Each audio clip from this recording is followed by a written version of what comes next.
이야기입니다. 누가복음 2장 22절부터 39절까지 말씀을 보겠습니다. 신약성경 89면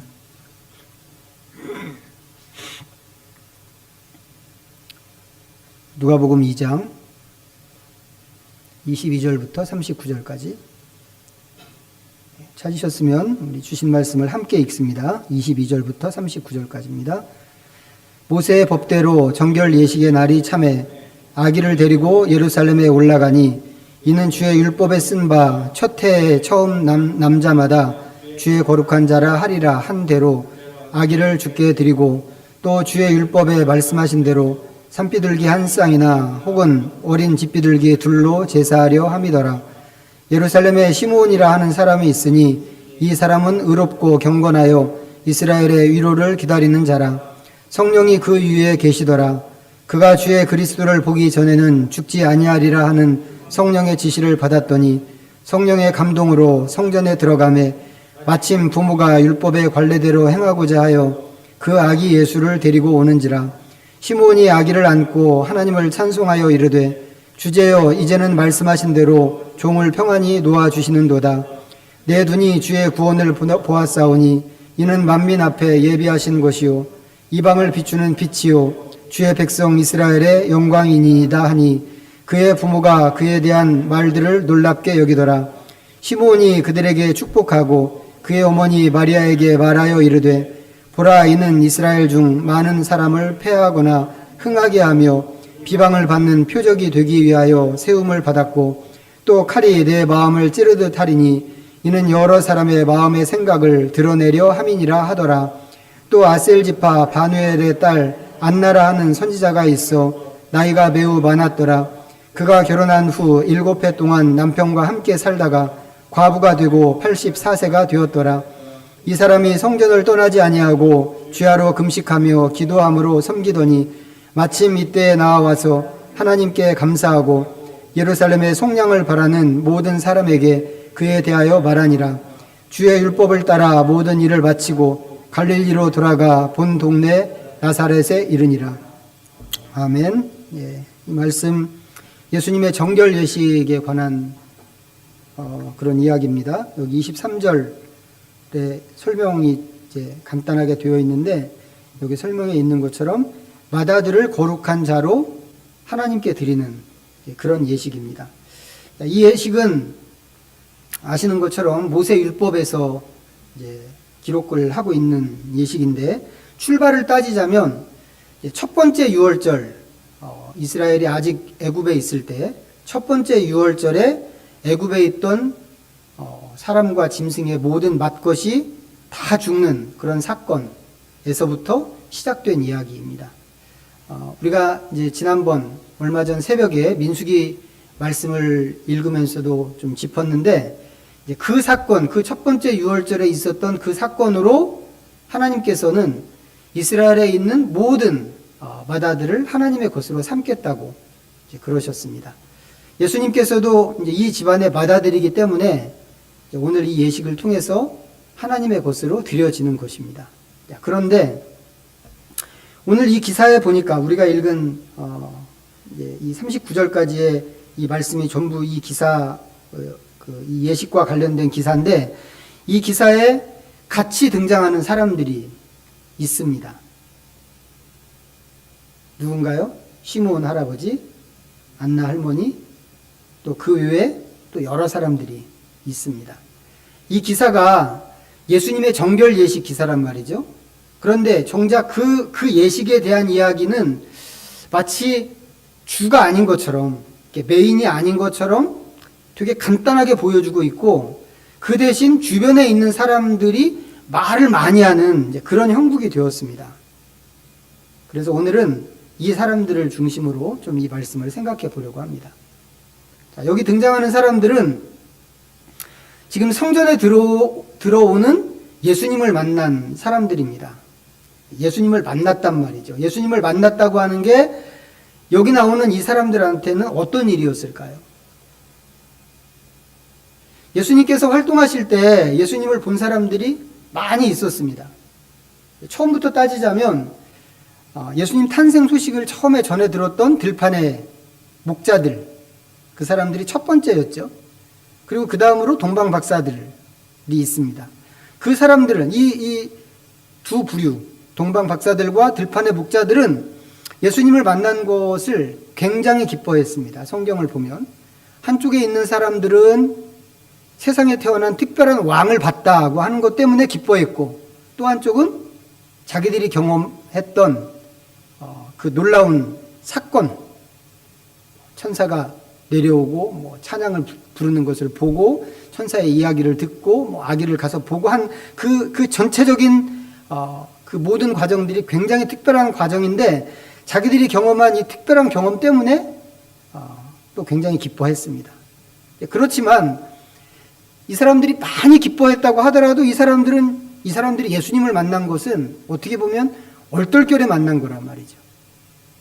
의도했던 것도 아니고 그런 예수님이 언제나 오실까 이것을 기다렸던 것도 아니었습니다. 그럼에도 불구하고 자기들의 경험이 너무 특별했기 때문에 특별했던 것만큼 이 사람들이 그 만남을, 예수님을 봤다고 하는 것을 굉장히 기뻐했습니다. 자, 이에 비해서 오늘 말씀에 나오는 사람들은 그야말로 메시아를 기다리는 사람들입니다. 여기 말씀에서는 이스라엘의 위로를 기다리는 것, 이렇게 표현을 했고, 또 다른 표현으로는 예루살렘의 속량을 기다리는 것이라고 이렇게 표현을 했습니다. 이런 표현들 안에는 억압당하는 이스라엘이라고 하는 그런 의미가 들어있는 것이죠. 예루살렘도 마찬가지입니다. 이스라엘은 주전 586년부터 지금까지, 그러니까 뭐예요? 예수님이 지금 태어나신 이때까지로 치면 586년부터 이때까지면 지금 거의 600년째 이 외세의 억압 가운데 있는 것입니다. 그 사이에 외국 군대에 의해서 사람들이 엄청나게 많이 죽었죠. 그리고 또 많은 사람들이 포로로 잡혀갔는데, 포로로 잡혀간 사람들은 그 누구도 고향에 돌아오지 못하고 그냥 거기서 생을 마감했습니다. 예루살렘 같은 경우는 하나님의 도성이란 말이죠. 명칭은 하나님의 도성인데 정작 그 하나님의 도성에 이방 신상들이 막 세워지고 그러면서 수모를 당했습니다. 심지어는 그 안에 있는 하나님의 성전, 나중에 사람들이 돌아와서 하나님의 성전을 또 제2차 성전을 짓잖아요. 근데 그 2차 성전에 있는 그 성전 제단에서 돼지 피로 제사를 드리는 그런 일들도 있었습니다. 그걸 600년 동안 봐왔단 말이죠. 그걸 보는 이스라엘 사람들 마음이 어땠을까? 그야말로 울분이 솟아오르는 그런 일이었을 거라는 겁니다. 위로가 필요한 것이죠. 어떻게 하면 위로가 될까요? 눈물을 흘려줄까요? 같이 울어주면 위로가 될까요? 아니면 진심을 다해서 이 사람들을 안아주면 위로가 될까요? 영구적이고 가장 확실한 위로라고 한다면 억압하던 외세가 물러가는 거죠. 그것만 한 위로가 없죠. 그동안의 모든 억압을 뒤로하고 완전한 해방을 얻고 자주적인 독립적인 자기 나라를 갖는 것, 그게 돼야 이 사람들한테 진정한 위로가 될 것입니다. 하지만 그렇게 되려면 이 주인 노릇하던 세력이 물러가야만 합니다. 그런데 지금까지 이 남의 땅에 와서 주인 노릇하고 있는 이 제국이, 거대한 제국이 과연 물러가려고 할까? 만약에 그렇게 물러갈 것 같으면 지금까지 그런 식으로 억압하고 지배하지도 않았겠죠. 결국 힘으로 이 사람들을 뒤집어 엎고 독립을 쟁취하는 수밖에 없습니다. 하지만 어디 가서 그런 힘을 모을 수가 있을까? 이스라엘의 경우에는 하나님께서 해주시는 것 말고는 희망이 없는 겁니다. 길이 없는 거죠. 이스라엘 백성들은 하나님의 그런 위로가 메시아를 통해서 이루어질 것이라고 앞선 세대를 통해서 들었습니다. 이게 이스라엘 사람이면 의뢰하는 이야기였기 때문에 모르는 사람이 없는 이야기입니다. 적어도 이스라엘 백성한테는 모를 수 없는 그런 이야기입니다. 하지만 그 말은, 그런 말을 듣고 자란 모든 사람이 그 말을 다 믿었을까? 그런 것은 또 아니란 말이죠. 오히려 훨씬 많은 사람들이 그런 이야기들을 믿지 않았습니다. 예수님이 계시던 이 성경 시대가 정치적으로는 로마 시대였잖아요. 정치적으로는 로마 시대였는데 문화적으로는 헬라 시대였거든요. 알렉산더 대왕이 전쟁의 신이라고 하는 그런 별명이 붙을 정도로 싸움을 잘하는 사람입니다. 그래서 나가기만 하면 막 이기고 아주 단순간에 막 세상을 다 정복하고 그랬는데, 알렉산더가 목적으로 삼은 것이 그렇게 주변에 있는, 세상에 있는 나라들을 다 짓밟고 억압하고 하는 게 아니었거든요. 알렉산더가 생각한 것은, 그 사람의 계획은 세상을 헬라처럼 만드는 것이었습니다. 헬라의 철학과 사상과 문화를 갖다 주고 그것에 젖게 하면 사람들은 저절로 헬라 사람처럼 될 것이다 라고 알렉산더가 생각한 겁니다. 이 알렉산더가 전쟁을 하다가 일찍 죽었습니다. 그렇기는 했지만 알렉산더의 생각이 어느 정도는 또 맞았습니다. 그래서 헬라 군대가 지나간 자리는 예외 없이 영향을 받았습니다. 요 파키스탄, 아시아 지역까지 다 불교 믿는 지역까지 영향을 받은 그런 흔적들이 지금도 있다 이 말이죠. 로마는 어땠는가? 로마는 군사적으로 헬라를 정복한 나라입니다. 헬라 다음에 제국이 로마란 말이죠. 군사적으로는 헬라를 정복했는데 문화적으로는 오히려 헬라에게 정복을 당했다고 할 만한 나라가 또 로마입니다. 그래서 로마에서는 엘리트로 인정받으려면 헬라 유학이 필수 조건이었습니다. 그게 기본이었죠. 당연히 자식을 낳으면 헬라로 유학을 보내야만 한다고 생각을 했습니다. 헬라 교육을 받는 게 중요했던 거죠. 로마 사회에서. 뿐만 아니라 헬라 신화에 나오는 수많은 신들이 있는데 그 신화에 나오는 신들을 전부 그대로 받아들였습니다. 그리고는 곳곳에, 로마 제국의 곳곳에 헬라식 신전을 짓고 그 신들을 섬겼습니다. 이름만 바꿨죠. 헬라어로 된 신들의 이름을 로마 말로 이름만 바꿔서 그대로 섬겼습니다. 팔레스타인은 로마 지배를 받는 땅입니다. 어땠을까요? 이 땅도 역시 똑같이 헬라식 도시들이 세워졌습니다. 대표적인 도시가 가이사라 빌립보입니다. 빌립이라는 분봉왕이 카이사르 황제에게 바치는, 헌정하는 도시가 가이사라 빌립보란 말이죠.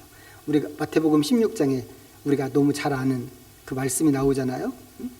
베드로의 고백. 그 고백이 가이사라 빌립보에서 했던 고백인데 그게 대표적인 헬라식 도시입니다. 이 땅이 원래는 먼지 풀풀 나는 광야 같은 그런 땅이었단 말이죠.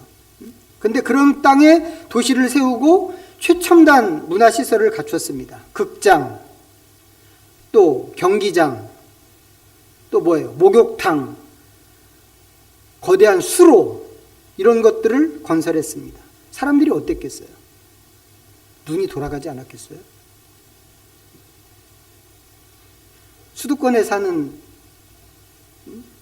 사람도 저희 집 아이가 그랬는데 수원과 동탄밖에 모르는, 그래도 수원과 동탄이면 전국적으로 치면 그래도 어느 정도는 시설이 된 곳이잖아요. 인구 100만 수원밖에 모르던 저희 아들이 서울을 가서 보고는 눈이 휘둥그레졌어. 수도권에 사는 사람조차도 서울에 가면 다른 세상이라고 생각한단 말이죠. 그래서 농담처럼 하는 얘기가 있잖아요. 우리나라는 서울과 서울 아닌 곳 두 곳밖에 없다고. 근데 이스라엘 사람들한테 어땠겠느냐는 거지. 그런 도시와 문명을 볼 때 자기가 살던 그 세상, 여전히 먼지 풀풀 날리는 그런 세상과 비교를 하면 비교가 딱 되는 거죠. 더군다나 자기들은 지금 수백 년째 나라도 없이 살고 있는 사람들이잖아요. 그런 세상에서 성경에 나오는 무진장 오래된 얘기를 기다린다. 이거 절대 쉬운 일이 아니었다고 하는 겁니다. 그래서 많은 사람들이 성경 이야기는 그냥 종교로만 남기고 실제 삶에서는 현실을 쫓기로 했습니다. 이 사람들한테 이스라엘의 위로나 메시아 같은 얘기는 그냥 이야기일 뿐이죠. 오래된 이야기. 자기의 그냥 오래된 민속, 전통으로 갖고 있던 그런 이야기일 뿐입니다. 메시아가 왔으면 벌써 왔어야지. 600년째 지금 안 오고 있는 메시아를 기다린다고 하는 것은 어떻게 보면 현실을 부정하는 것 같은 그런 태도로 보였을지도 모릅니다. 뿐만 아니라 메시아가 와서 새로운 나라를 세운다고 한다면, 그게 진짜가 돼서 새로운 나라를 메시아가 와서 세운다고 한다면 그 나라가 지금만큼, 지금 헬라식 도시가 제공하는 것만큼 재미있고 풍성한 세상일까? 싶은 것도 있단 말이죠. 이건 마치 우리 아이들이나 젊은 세대들이 과학 이론을 신뢰하고 세상 문화에 물들어가는 거랑 똑같은 것입니다. 세상에서 접하는 문화와 함께 사람들이 몰리는 그런 상황들 있잖아요. 그거 생각해 보면 우리가 알 수 있습니다. 온갖 재미난 놀이, 너무너무 맛있는 그 다양한 음식들이 있는데 이것들을 다 누리기에는 시간이 너무 부족하죠. 죽을 때까지 이거 다 누려도 누리지 못할 만큼 풍성한 것들이 우리 주변에 너무 많습니다. 그런 시대에 성경 이야기는 너무 구식이라고 하는 겁니다.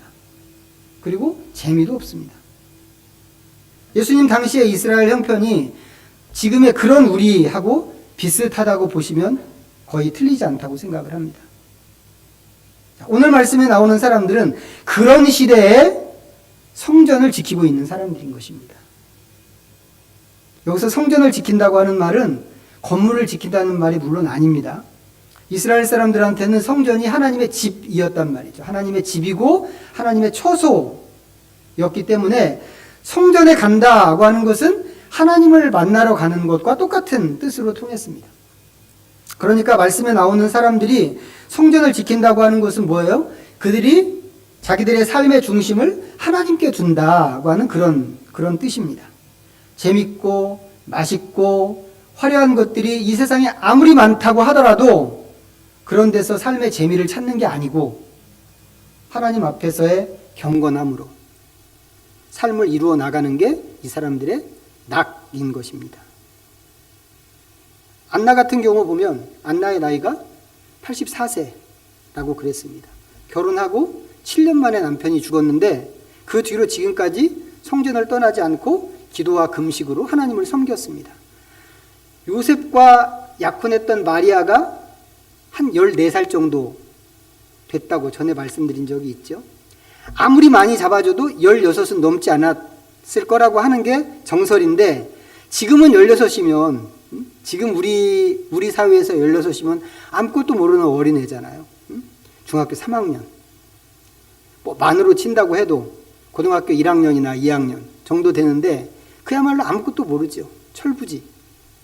애기들인데 옛날에 100년도 채 되기도 전 우리나라만 하더라도 일찍 결혼해서 15, 16에 애기 낳고 그 애기 키우고 그랬던 일이 실제로 있었습니다. 그런 거 생각하면 14살에 결혼한다라고 하는 게 하나도 이상한 일이 아니란 말이죠. 그러면 안나도 그랬을 거라는 거죠. 안나도 그랬을 것이고 안나가 그렇게 여느 사람들처럼 한 14살이나 결혼을 했다면 20살 갓 지나서 과부가 된 것입니다. 과부라고 하기도 민망할 정도의 나이인 거죠. 우리의 조선시대처럼 과부가 되면 수절을 해야 하는 그런 문화도 아니었습니다. 그런데도 이 사람이 그쪽으로 가지 않고 성전을 지키는 것으로 남은 인생을 살았습니다. 말이 남은 인생이지 사실은 거의 평생이죠. 최신식 헬라 문화를 즐기면서 사는 사람이 보면 그 모습, 그런 사람은 바보 같은 사람일 수 있습니다. 그리고 젊은 나이에 왜 생각 없이 그렇게 사느냐고 할 수 있는 일이기도 하죠. 하지만 이 젊은 과부 안나한테는 이게 즐거운 일이었습니다. 이 사람이 금식과 기도로 하나님을 섬겼다고 그랬는데 금식과 기도가 하나님을 섬기는 방법이라고 하는 것도 우리가 이 말씀을 통해서 알 수 있죠. 멀리 외국에 가서 복음을 전하고 이렇게 하지 않아도, 눈에 띄는 그런 어떤 봉사로 나를 드러내지 않아도 그냥 묵묵히 기도하고 금식하는 것만으로 하나님을 섬길 수 있는데, 이런 게 하나님을 섬기는 일이 되는 것은 금식과 기도가 하나님을 깊이 만나는 방법이고 통로가 되기 때문에 그렇습니다. 그런데 이렇게 사는 사람이 여기 보니까 안 나와 있는 게 아니더란 말이죠. 훨씬 더 많은 사람이 그렇게 사는 것입니다. 오늘 말씀에 나오는 시므온을 비롯해서 예루살렘의 속량을 바라는 모든 사람이라고 할 만큼의 다수가 그렇게 성전을 지키고 있는 것입니다. 이 사람들이 성전을 지키고 기도한다고 하면서 뭐라고 기도했을까요? 나라의 독립을 위해서 기도했을까요? 우리의 독립과 부흥을 달라고? 그것을 위해서 메시아를 빨리 보내달라고 기도했을까요? 여기 시므온이 하는 말을 들어보면 이분들의 관점이 무엇인가 우리가 조금 추측을 할 수가 있는데, 이 아기 예수님을 본 시므온이 예수님을 딱 보면서 이 아기가 주님의 구원이라고 하는 것을 알아챘습니다. 시므온은 이스라엘의 위로를 기다리는 사람이라고 그랬잖아요. 그렇기 때문에 이 아기가 주님의 구원이라고 하는 것을 알았을 때 그게 자기가 기다리는 그 사람이라고 하는 것도 분명히 알았을 것입니다. 그런데 시므온이 그렇게 생각했던 시므온이 생각하는 하나님의 구원이 뭐냐면, 여느 보통 이스라엘 사람들이 생각하는 제국으로부터 나라와 백성을 구원하고 새 나라를 세우는 영웅이 아니었다는 것이죠. 오히려 여기 말씀 31절과 32절에 의하면 이 아기는 이스라엘의 영광입니다. 하지만 이스라엘의 영광이면서 또 단지 이스라엘만의 영광이 아니고 만민과 이방을 위한 하나님의 구원이라고 하는 것입니다. 여기에 더해서 마리아에게 하는 말을 들어보면 더 엄청납니다. 34절 보면 시므온이 그들에게 축복하고 그의 어머니 마리아에게 말하여 이르되, 보라, 이는 이스라엘 중 많은 사람을 패하거나 흥하게 하며 비방을 받는 표적이 되기 위하여 세움을 받았고, 또 칼이 내 마음을 찌르듯 하리니 이는 여러 사람의 마음의 생각을 드러내려 함이니라 하더라. 지금 시므온이 마리아한테 이야기하는 이런 말은 나라를 세운 영웅에게 할 말은 아니죠. 영웅한테 어울리는 그런 표현이 아닙니다. 제국을 굴복시키고 나라를 구원하는 하나님이 보내신 특별한 왕이라고 한다면 어떤 사람이 그런 왕을 비방하고 표적으로 삼을 수 있겠어요? 이건 일반 사람으로서는 상상도 할 수 없는 그런 이야기입니다. 그런데 시므온이 이 메시아를, 자기가 지금 보고 있는 이 메시아를 그렇게 봤다고 하는 것입니다. 무슨 뜻이에요? 그가 기다리고 있었던 게 여느 사람이 기다리던 것하고는 전혀 다른 내용이었다고 하는 거죠. 그런데 이게 시므온만 그런 게 아니라고 하는 얘기입니다. 오늘 말씀에 등장하는 이 사람들 전부가 성전을 떠나지 않고 하나님 앞에서 기도로 섬기면서 온 세상과 만민을 위해서 오시는 하나님의 구원을 기다리는데, 그렇게 오시는 메시아를 이스라엘의 위로와 예루살렘의 속량이라고 생각했다고 하는 이야기입니다. 그 사람들이 오늘 말씀에서 자기들이 기다려온 그 사람을, 그 메시아를 만나는 것입니다. 얼마나 좋았겠어요. 시므온 같은 경우는 이제 더 이상 여한이 없다고, 자기는 이제 여한이 없다고 이렇게 생각을 했습니다. 29절이 그런 의미가 아니겠어요? 주제여 이제는 말씀하시는 대로 종을 평안히 놓아주시는 도다. 시므온은 26절에 있는 말씀처럼 그리스도를 보기 전에는 죽지 않을 것이다 라고 하는 하나님의 약속을 받은 사람입니다. 이 사람에 대해서는 구전으로 내려오는 이야기가 있어요. 구전이라고 하는 건 뭐예요? 어디 기록된 건 아니지만 입에서 입으로 전달되어서 내려오는 그런 이야기를 이제 구전이라고 한단 말이죠. 우리가 잘 아는, 교회사에 내려오는 우리가 잘 아는 구전 하나 있습니다. 뭐냐면 베드로가 십자가에 못 박혀서 죽었는데 어떻게 죽었나요? 십자가에 거꾸로 매달려서 죽었다고. 십자가에 로마 병정들이 베드로를 십자가에 못 박아 죽이려고 그랬더니 주님께서 못 박히신 십자가에 어떻게 나도 똑같은 모양으로 그렇게 못 박혀서 죽을 수 있겠느냐라고 하면서 자기는 거꾸로 매달려서 거꾸로 못 박혀 죽겠다고 자청해서 그렇게 죽었다고 하는 이야기가 있죠. 우리가 들었단 말이죠. 근데 이거 어디 뭐 기록된 얘기가 아니고 구전으로 내려오는 이야기입니다. 그런 것처럼 시므온에 대해서도 그런 식으로 전해져 내려오는 구전이 있는 겁니다. 이런 얘기입니다. 이 이스라엘이 오랫동안 나라 없이 살게 됐잖아요. 600년, 예수님 시대만 하더라도 600년이니까.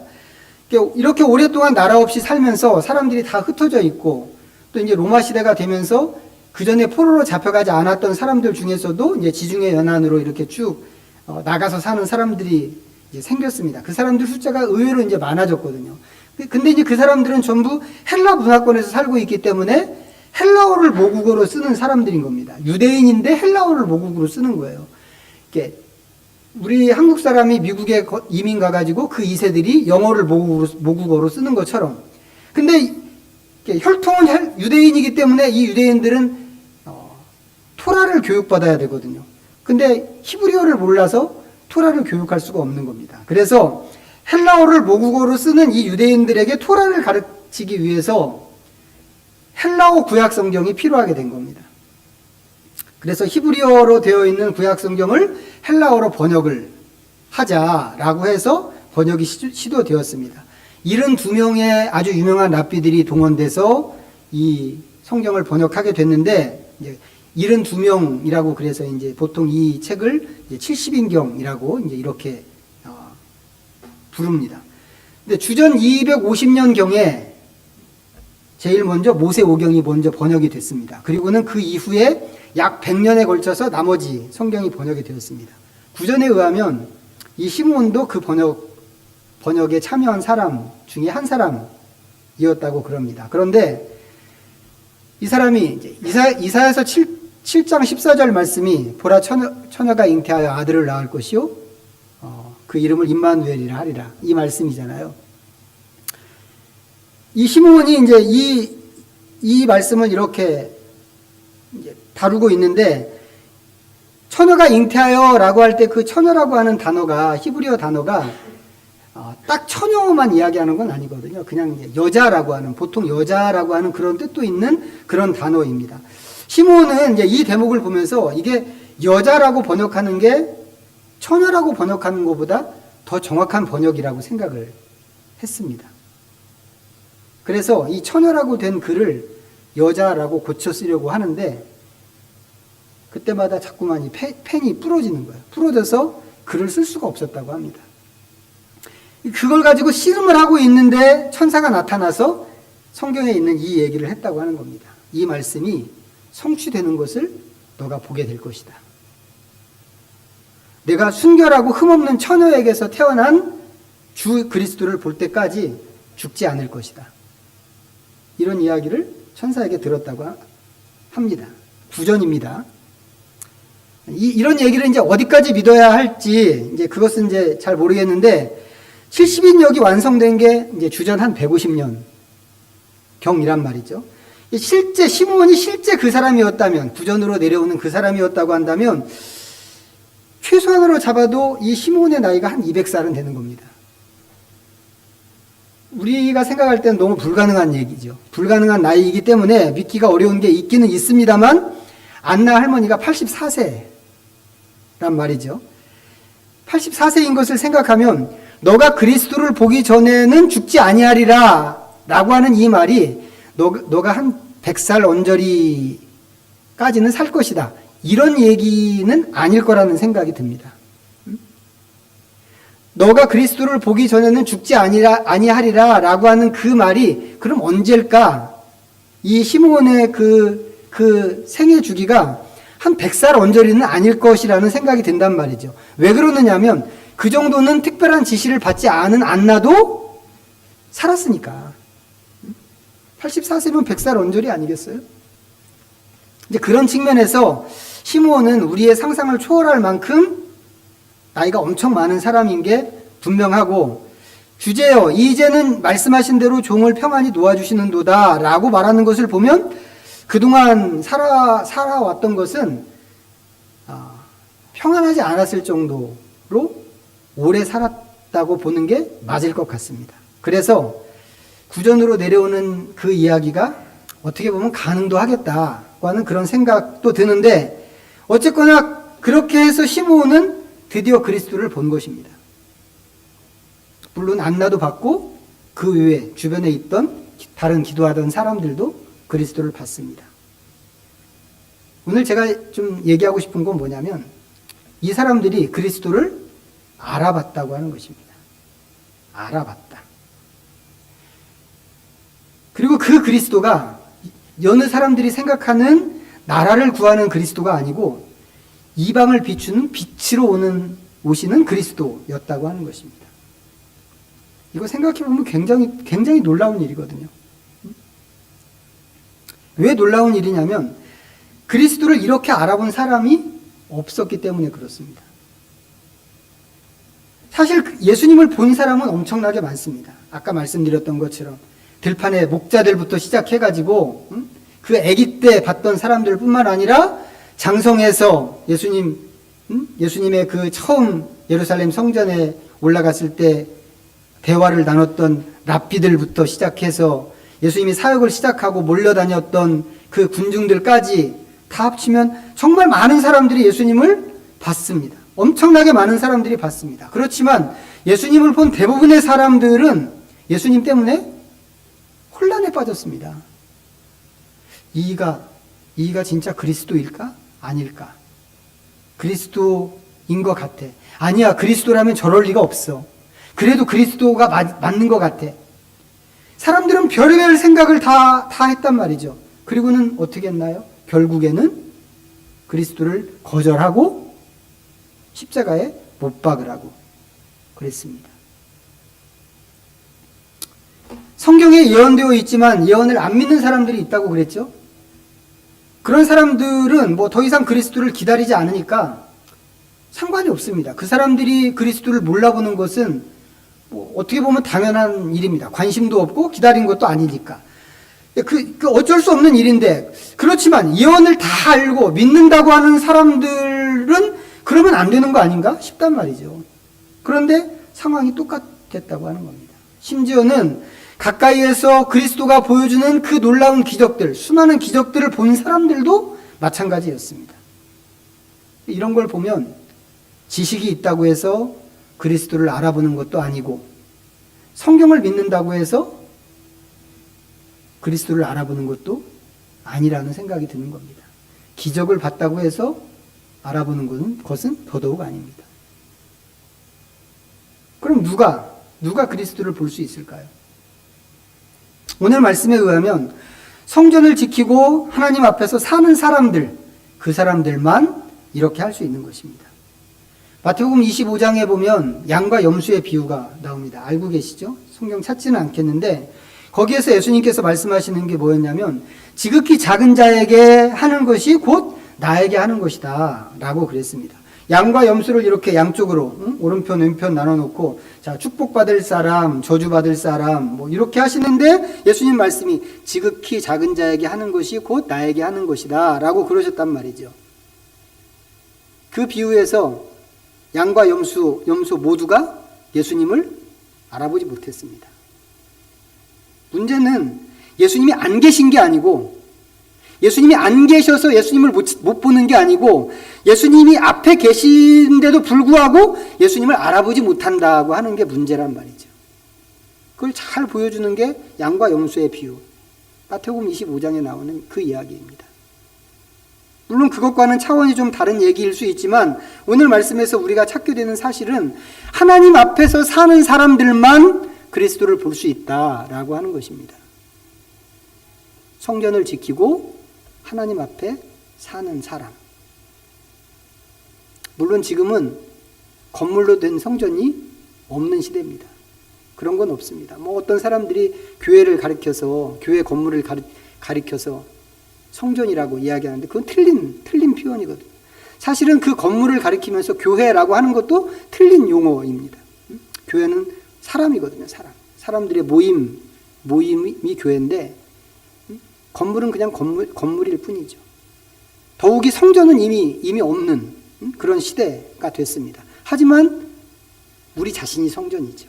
건물로 된 성전은 없지만 우리 자신이 성전된 그런 시대입니다. 옛날에는 건물로 된 성전이 하나님의 집이었습니다. 지금은요, 우리의 몸이 하나님이 계시는 성전이란 말이죠. 우리의 몸이, 우리의 마음이 하나님이 머무시는 하나님의 집이 된 것입니다. 그렇다면 말씀과 기도로 성전된 우리의 내면을 잘 지켜내는 사람만 그리스도를 보게 되겠구나 라고 우리가 결론을 내릴 수 있다고 하는 것입니다.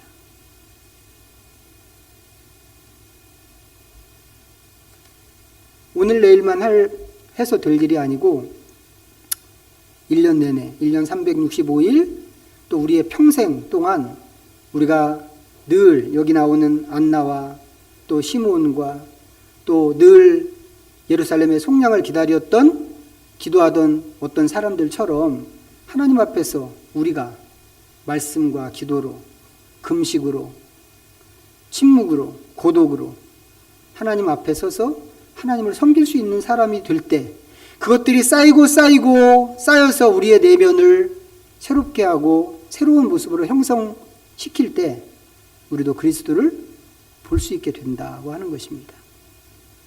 이 사람들은 몸으로 오신 아기 예수님을 보면서 그리스도인 것을 확인했지만 그 예수님은 지금 하나님 우편에 계시잖아요. 그렇지만 하나님 우편에 계신 예수님이 지금도 언제든지 우리를 찾아오고 계십니다.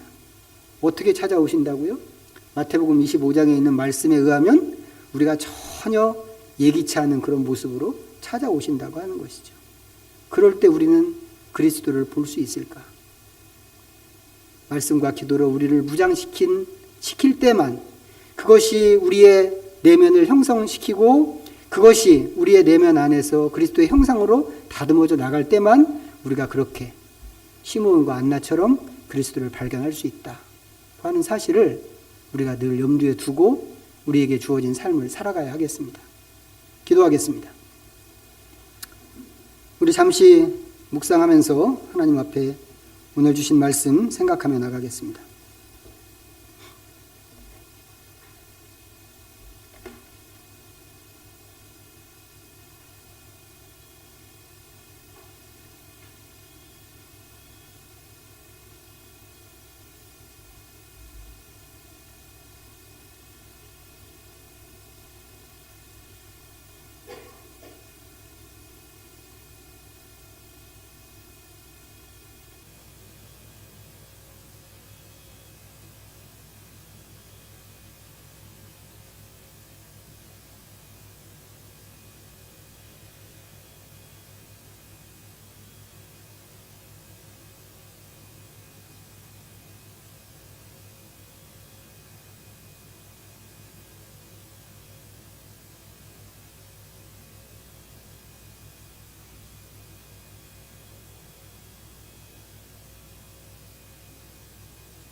하나님 아버지, 믿음의 사람들처럼 우리도 하나님 앞에 우리 자신을 세우기를 원합니다. 우리의 혼을 쏙 빼놓을 만큼 멋지고 재밌는 놀이와 문화들이 있고 온갖 즐기고 싶은 것들이 주변을 둘러싸고 있다고 해도 우리의 마음을 하나님께만 둘 수 있기를 원합니다. 우리에게 정확한 교리와 지식이 있다고 하더라도 그것만으로는 그리스도를 볼 수 없고, 확고한 결심이나 믿음을 가지고도 얼마든지 그리스도를 놓칠 수 있다는 것을 성경을 통하여 보여주셨는데, 오늘 평생을 하나님 앞에 살았던 사람들을 통해서 우리의 관심과 삶이 어떠해야 하는지를 보게 하셨습니다. 은혜를 주셔서 우리의 온 마음을 하나님께 집중하게 하시고 성전된 우리의 내면이 주님을 모시기에 모자람이 없도록 하나님의 거룩한 길로 우리를 인도하여 주시옵소서. 예수님의 이름으로 기도하옵나이다. 아멘. 찬송가 634장 함께 찬양하시면서 봉헌하겠습니다.